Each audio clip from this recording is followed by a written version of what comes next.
అందరికీ నమస్కారం అండి. ఈరోజు మనం చెప్పుకోబోయే స్టోరీ బేతాళ కథలు. అనంతుడి ఆంతర్యం. పట్టువదలని విక్రమార్కుడు చెట్టు వద్దకు తిరిగి వెళ్ళి చెట్టుపై నుంచి శవాన్ని దించి భుజాన వేసుకొని ఎప్పటిలాగానే మౌనంగా శ్మశానం కేసి నడవసాగాడు. అప్పుడు శవంలోని బేతాళుడు, రాజా, నువ్వు ఎవరి మేలు కోసం ఇంతటి కష్టసాధ్యమైన కార్యానికి పూనుకున్నావో నాకు బోధపడటం లేదు. కొందరు వ్యక్తులు మొదట మేలు తలపెట్టినా చివరికి వచ్చేసరికి అందుకు విరుద్ధంగా వ్యవహరిస్తారు. నువ్వు అటువంటి వాడివేమో. ఆత్మపరిశీలన చేసుకోవడానికి వీలుగా నీకు అనంతుడి కథ చెప్తాను. శ్రమ తెలియకుండా విను అంటూ ఇలా చెప్పసాగాడు. వింధ్యవర్ధని రాజ్యానికి రాజు అశోకవర్ధనుడు. అతను రాజ్యానికి దక్షిణ దిశగా నైమిసారణ్యం ఉండేది. అందులో సిద్ధయోగి అనే మునీశ్వరుడు గురుకులం నడిపేవాడు. సిద్ధయోగికి తెలియని ధర్మశాస్త్రాలు కానీ వీర విద్యలు కానీ లేవు. అందుకే ఎందరో రాజులు తమ బిడ్డలను సిద్ధయోగి వద్ద శిష్యులుగా చేర్పించడానికి ఇష్టపడేవారు. అశోకవర్ధనుడు కూడా తన కుమారుడైన హర్షవర్ధనుడిని సిద్ధయోగి సమక్షానికి తీసుకుపోయి, మునీశ్వర, నా కుమారుణ్ణి శిష్యుడిగా స్వీకరించి భావి మహారాజుగా తీర్చిదిద్దండి అని కోరాడు. సిద్ధయోగి అందుకు సమ్మతించాడు. అదే సమయానికి పురుషోత్తముడు అనే రైతు తన కుమారుడైన అనంతుడిని సిద్ధయోగి వద్దకు తెచ్చి, మహానుభావ, నా కుమారుడికి వేద విద్యల పట్ల వీర విద్యల పట్ల ఆసక్తి ఎక్కువ. అందుకే మీ వద్దకు తీసుకువచ్చాను. శిష్యుడిగా స్వీకరించి మంచి భవిష్యత్తును ప్రసాదించండి అని కోరాడు. సిద్ధయోగి అనంతుడిని కూడా శిష్యుడిగా స్వీకరించాడు. హర్షవర్ధనుడు, అనంతుడు గురువు చెప్పే విద్యల పట్ల అమితమైన శ్రద్ధ చూపేవారు. సిద్ధయోగి వారిరువురు సమవుజ్జీలని గ్రహించాడు.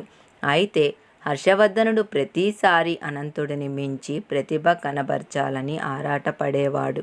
అనంతుడు మాత్రం హర్షవర్ధనుని రాజకుమారుడిగా గౌరవించేవాడు. అభిమానం చూపేవాడే కానీ అసూయ పడేవాడు కాదు. రాజకుమారుణ్ణి మించిపోవాలనే తాపత్రయం పడేవాడు కాదు. ఒకరోజు యాగానికి అవసరమైన సమిధలు ఏరడానికి విద్యార్థులందరూ కలిసి అరణ్యంలోకి వెళ్ళారు. అప్పుడు ఒక భల్లూకం వారి మీద దాడి చేసింది. విద్యార్థులు భల్లూకాన్ని చూసి పారిపోయారు. హర్షవర్ధనుడు ధైర్యంగా దాన్ని ఎదుర్కొన్నాడు. కానీ దాని బలం ముందు నిలువలేకపోయాడు. అంతలో అనంతుడు హర్షవర్ధనుని ప్రక్కకు నెట్టి భల్లూకంతో కలబడ్డాడు. భల్లూకంతో పోరులో తీవ్రగాయాలైన అనంతుడు వెరువలేదు. శిష్యుల ద్వారా భల్లూకం విషయం తెలుసుకున్న సిద్ధయోగి అక్కడికి వచ్చి భల్లూకం మీద మంత్రజలం చల్లాడు. అంతటితో భల్లూకం స్పృహ తప్పి పడిపోయింది. సిద్ధయోగి తీవ్రగాయాలైన అనంతుణ్ణి ఆశ్రమానికి తీసుకుపోయి మూలికా వైద్యం చేశాడు. అనంతుడు వారం రోజులు కానీ కోలుకోలేకపోయాడు.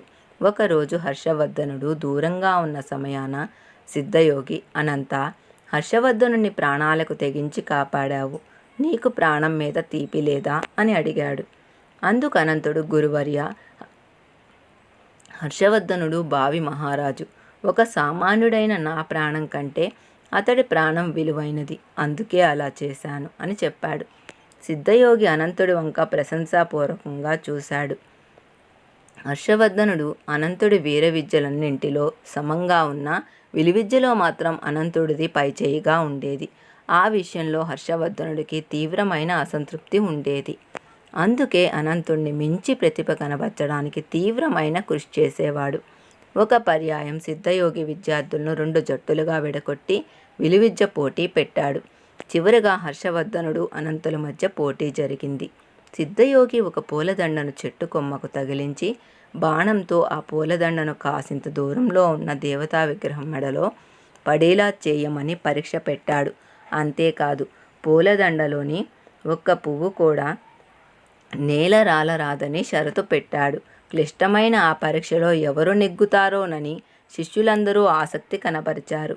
తొలుత హర్షవర్ధనుడు వేసిన బాణం సూటిగా పోయి పూలదండను తాకింది. మరుక్షణం పూలదండ వెళ్ళి దేవతా విగ్రహం మెడలో పడింది. ఒక్క పువ్వు కూడా నేల రాలలేదు. తరువాత అనంతుడు వేసిన బాణం పూలదండను సరిగ్గా దేవతా విగ్రహం మెడలో పడేసింది. కానీ కొన్ని పూలు నేల రాలాయి. సిద్ధయోగి హర్షవర్ధనుని విజేతగా ప్రకటించాడు. ఆ రాత్రి విద్యార్థులందరూ నిద్రించాక సిద్ధయోగి అనంతుడితో, అనంత, నీవు పోటీలో కావాలనే ఓడిపోయావని నేను గ్రహించాను. ఎందుకలా చేశావు అని ప్రశ్నించాడు. అందుకు అనంతుడు, గురుదేవా, హర్షవర్ధనుడు విలువిద్యలో నాకంటే తక్కువగా భావించి ఆత్మన్యూనతాభావం పెంచుకుంటున్నాడు. అతనిలో ఆత్మవిశ్వాసం నింపడానికే నేను కావాలని ఓడిపోయాను అని చెప్పాడు. సిద్ధయోగి అనంతుడి వంక మెచ్చుకోలుగా చూశాడు. విలువిద్య పోటీలో తను గెలుపొందాక హర్షవర్ధనుడు అనంతుణ్ణి చిన్న చూపు చూడసాగాడు. తోటి విద్యార్థుల దగ్గర తనంతటి గొప్పవాడు లేడని, అనంతుడు లాంటి 10 మందిని ఏకకాలంలో ఓడించగలనని గొప్పలు చెప్పుకోసాగాడు. అందుకు అనంతుడు బాధపడేవాడు కాదు, కానీ నిజం తెలిసిన సిద్ధయోగి మాత్రం బాధపడేవాడు. ఒక పర్యాయం సిద్ధయోగి అనంతుడిని చేరబిలిచి, నాయనా, నా దగ్గరున్న శిష్యులందరిలో నీవే ఉత్తముడివి, నాకు ప్రీతముడివి. గురువు ఎప్పుడూ మరెవరికీ నేర్పని కొన్ని మెలకువలను తన ప్రియమైన శిష్యుడికి నేర్పుతాడు. అందుకే ఖడ్గచాలనంలోని కొన్ని రహస్య మెలకువలు నీకు నేర్పుతాను అన్నాడు. అందుకు అనంతుడు, గురుదేవా, మీరు నాపై చూపుతున్న అభిమానానికి కృతజ్ఞుణ్ణి. అయితే నా అభ్యర్థన ఏమంటే, ఆ మెలకువలు హర్షవర్ధనుడికి నేర్పండి. ఎందుకంటే నాకంటే అతడికి శత్రుభయం ఎక్కువ.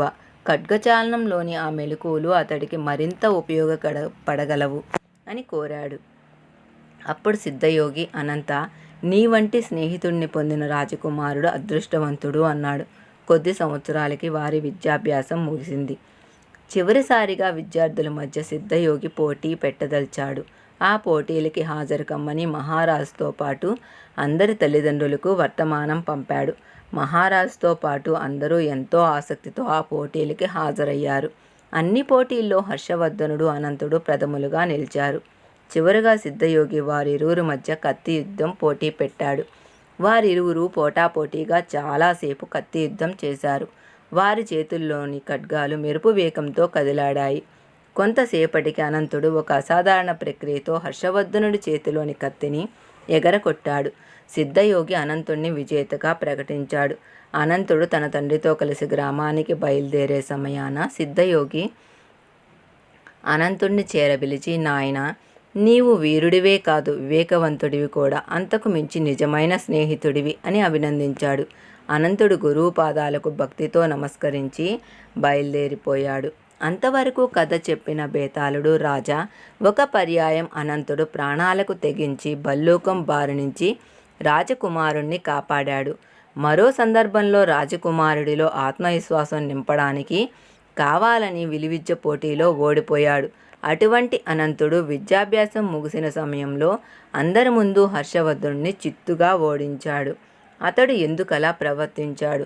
అందరి ముందు తన గొప్పతనం ప్రదర్శించడానికా, లేక ఓడిపోయి తన తండ్రి మనసు నొప్పించడం ఇష్టం లేకనా? అలా కాని పక్షాన మహారాజు ముందు తన శక్తియుక్తులు ప్రదర్శిస్తే తనకు మంచి పదవి దొరకగలదన్న ఆశతోనా? అలాగే సిద్ధయోగి అనంతుడిని వివేకవంతుడని, నిజమైన స్నేహితుడని అభినందించడం ఈ సందర్భంగా ఎంతవరకు సమంజసం అని ప్రశ్నించాడు. అప్పుడు విక్రమార్కుడు, బేతాళ, అనంతుడు రాజకుమారుడిలో ఆత్మవిశ్వాసం నింపడానికి చేసిన ప్రయత్నం అతడిలో అహంకారాన్ని నింపింది. అందుకే రాజకుమారుడు గతంలో అనంతుడు తన ప్రాణం కాపాడిన వైనం కూడా మరిచి అతన్ని పదే పదే చిన్న చూపు చూశాడు. తోటి విద్యార్థుల దగ్గర తోలనాడాడు. కాబోయే రాజుకు అసలు ఉండకూడనిది అహంకారం. రాజుకు అహంకారం అతనికే కాదు, రాజ్యానికి కూడా చేటు తెస్తుంది. అది గ్రహించబట్టే అనంతుడు హర్షవర్ధనుడిలోని తనను మించినవాడు లేడన్న అహంకారం పారదోలడానికి అతన్ని ఓడించాడు. అంతేకాని తండ్రిని సంతోషపెట్టడానికి కానీ, రాజు మెప్పు పొంది పదవి సంపాదించడానికి కానీ ఎంత మాత్రం కాదు.